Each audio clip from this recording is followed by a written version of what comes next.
All right, this is Scott Docterman with Land of 10. I'm here live with Cody Ince. Did I pronounce it right? Perfect. Okay.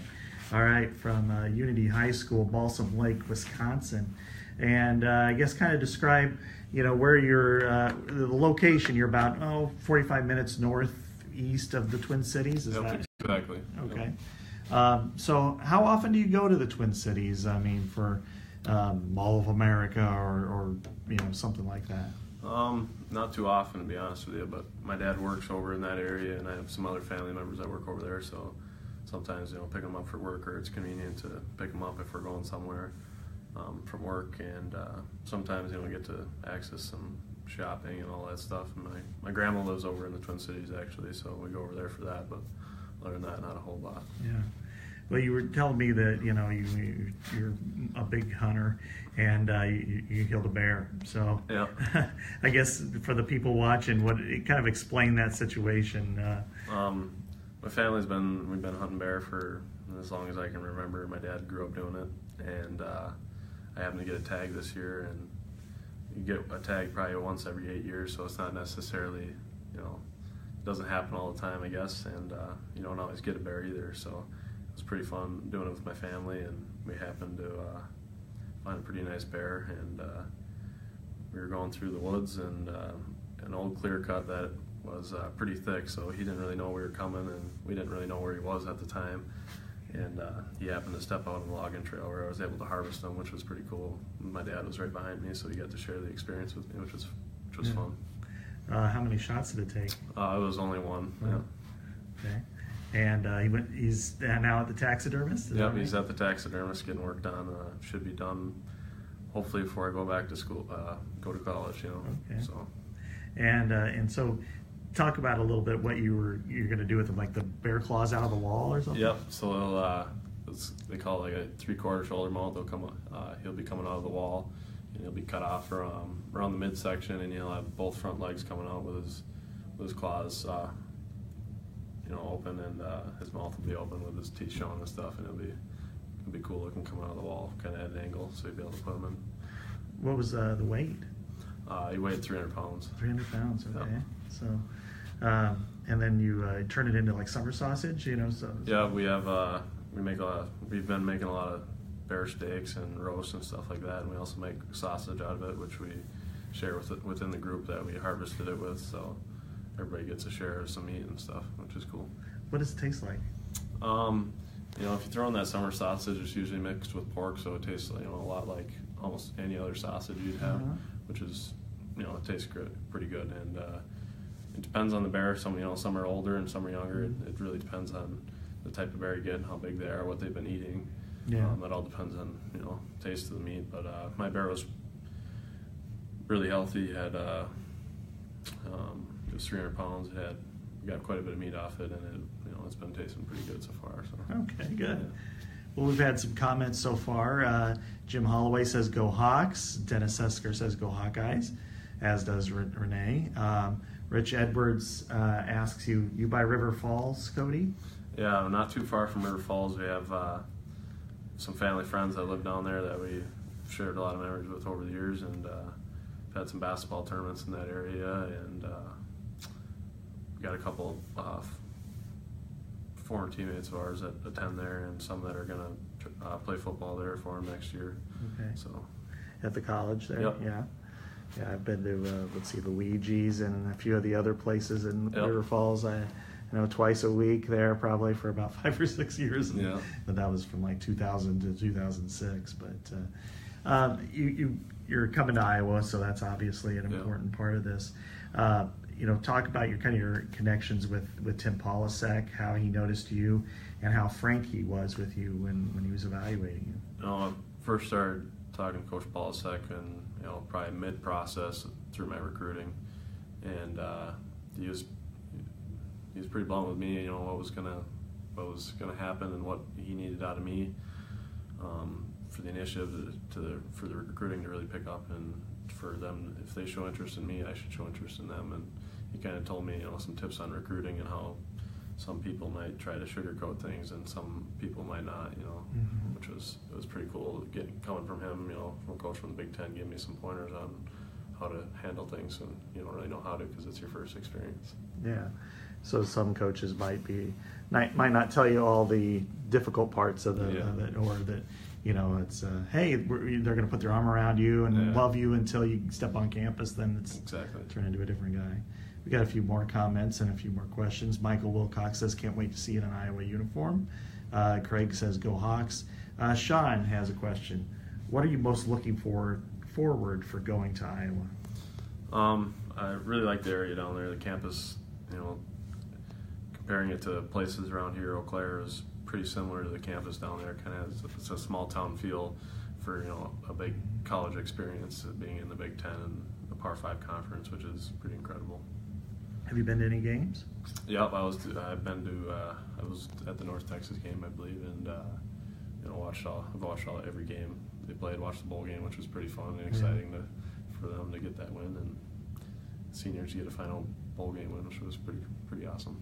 Yeah, the weather was about like what it is now. Yeah. It was pretty cold. Like that. Yeah.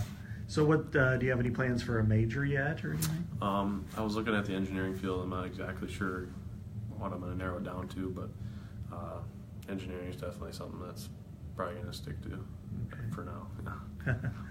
Yeah. But first get the rhetoric and all the prerequisites out of the way. Yep, exactly. Yeah. So, we talked earlier, but so right now you're slated for tackle, but the potential to move to another position, guard if needed, or center even. Try to use me as utility. I got a lot of versatility, which was part of my recruiting. It was pretty big for a lot of schools just because they could have the potential to, use many different positions as possible for me. So sure. Got a couple other questions coming in. Rich asks, what did you think of the Iowa Wave? Oh, that's pretty awesome. I think they started the best tradition in college football, and I hope it continues as long as possible. And it's pretty awesome, even though they played the bowl game in New York with the Yankees, and they still did it, which is pretty awesome. Yeah. For the kids. It gives them a little sense of hope and warms them up a little bit for they might not have the best of times right now, but yeah, it is pretty impressive. Levi asks, how much are you looking forward to working with Coach Doyle? It's gonna be fun. We just got a new weight room, so we haven't had the best exposure to strength and conditioning, especially in high school and around here. We haven't had the best exposure, but it's going to be pretty interesting to see how my growth and how they can transform me into Iowa Hawkeye. What was your meeting like with Coach Doyle? He was another guy that was pretty frank with me. He told me what was going to happen through the strength program and how he's been there for 20 years now, and he knows what he's doing. I think he's the best strength coach in college football, which is pretty cool. And he kind of told me what was going to happen and how they're going to evaluate me to be the best player possible. Yeah, I know they go through this, full body almost scan of you. Analysis, just make sure. Yeah. Is that kind of what did you think of that when he kind of described that? It was like a science part of it. Yeah, that's crazy how they use. They're using everything they can to make you the best football player and what's best for your body. They're not gonna, for example, they're not gonna put weight on you if it's not good for you. So yeah. It's nice that they're evaluating everything and they know exactly what to do and how to do it. Obviously. Right. Got quite a few more questions coming in here. Sean asked you kind of went over this a little bit, but what position on the line you expect to play? Tackle, but potential to move. Potential utility player, a lot of different positions possible. Right. Jeff brings up, welcome to O-Line University. You're going to look great in black and gold. Can't wait to watch those pancakes. Scott asks, are you looking forward to doing some Iowa buck hunting? Yeah, Atlanta Giants in Iowa, there's a couple players on the team that I've seen they did a little hunting this fall, which was pretty cool, and it'd be fun being able to do things I have around here down home and being able to do it down there, which is going to help the process. Oh yeah, a little smoother. How many guns do you plan to take? I'm not sure yet. We'll gonna have to have a couple players help me out.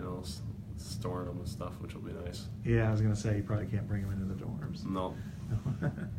Tim asks, how much did Coach Ferentz's history of sending offensive linemen to the NFL influence your choice? I thought about it a little bit.